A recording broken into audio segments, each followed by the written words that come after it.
ഇടത്തരക്കാർക്ക് ആശ്വാസം നൽകുന്നതാണ് ഇത്തവണത്തെ ബജറ്റ്. വാർഷിക വരുമാനം 12.75 ലക്ഷം വരെയുള്ളവർക്ക് ഇനി മുതൽ ആദായ നികുതി നൽകേണ്ട എന്നതാണ് ആശ്വാസമുളവാക്കുന്ന പുതിയ പ്രഖ്യാപനം. പുതിയ നയം കൈയടികളോടെയാണ് ഭരണപക്ഷം വരവേറ്റത്. എന്നാൽ ഇന്ത്യയിലെ 2% വരുന്ന ജനങ്ങൾ മാത്രമാണ് ആദായ നികുതി നൽകുന്നത്. ഇവർക്കു മാത്രമേ ഇതുകൊണ്ട് പ്രയോജനം ഉണ്ടാകുകയുള്ളൂ എന്നതാണ് മറ്റൊരു നിരീക്ഷണം. ഡൽഹി ഇലക്ഷനെ മുന്നിൽ കണ്ടുകൊണ്ടാണ് പുതിയ പ്രഖ്യാപനമെന്നതാണ് പ്രതിപക്ഷത്തിന്റെ വിലയിരുത്തൽ. പുതിയ ആദായ നികുതി ബിൽ അടുത്തയാഴ്ചയാണ് പാർലമെന്റിൽ അവതരിപ്പിക്കുന്നത്. ഇതോടൊപ്പം മറ്റു പല പ്രഖ്യാപനങ്ങളും മൂന്നാം മോദി സർക്കാരിന്റെ രണ്ടാം ബജറ്റിലുണ്ട്. 36 ജീവൻ രക്ഷാ മരുന്നുകൾ, ഇലക്ട്രോണിക് വാഹനങ്ങൾ, ഇലക്ട്രോണിക് ബാറ്ററികൾ, ലിഥിയം ബാറ്ററികൾ എന്നിവയ്ക്ക് വില കുറയുമ്പോൾ തുകൽ, പ്ലാസ്റ്റിക് ഉൽപ്പന്നങ്ങൾ എന്നിവയ്ക്ക് വില കൂടും. ചെറുകിട വ്യവസായങ്ങൾ, നിർമ്മാണ മേഖലകൾ തുടങ്ങിയവയ്ക്ക് ബജറ്റിൽ പ്രതീക്ഷയ്ക്ക് വകയുണ്ട്. അതേസമയം സംസ്ഥാനങ്ങളിൽ കോളടിച്ചിരിക്കുന്നത് ബീഹാറിനാണ്.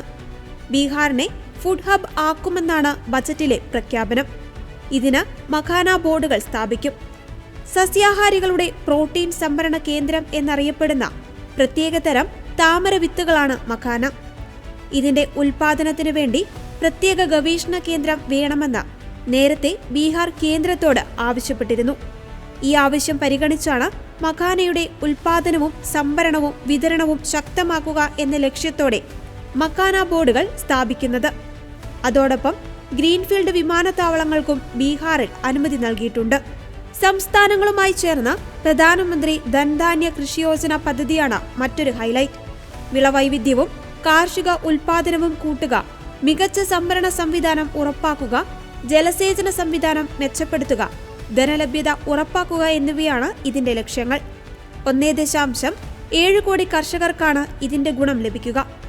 എല്ലാ ഗവൺമെന്റ് സെക്കൻഡറി സ്കൂളുകളിലും പ്രാഥമിക ആരോഗ്യ കേന്ദ്രങ്ങളിലും ഭാരത് നെറ്റിന്റെ പിന്തുണയോടെ ബ്രോഡ്ബാൻഡ് ഇന്റർനെറ്റ് ഉറപ്പാക്കുക, ആരോഗ്യ വിദ്യാഭ്യാസ കാർഷിക സുസ്ഥിര വികസിത മേഖലകളെ ഉൾപ്പെടെ ലക്ഷ്യമിട്ട് centre of excellence and artificial intelligence സ്ഥാപിക്കുക, കുട്ടികളുടെ ചിന്താശേഷി ശക്തിപ്പെടുത്തുവാൻ അടൽ ഇന്നവേഷൻ മിഷന്റെ കീഴിൽ രാജ്യത്തെ സ്കൂളുകളിൽ ATL സ്ഥാപിക്കുക എന്നിവയാണ് മറ്റു പ്രഖ്യാപനങ്ങൾ.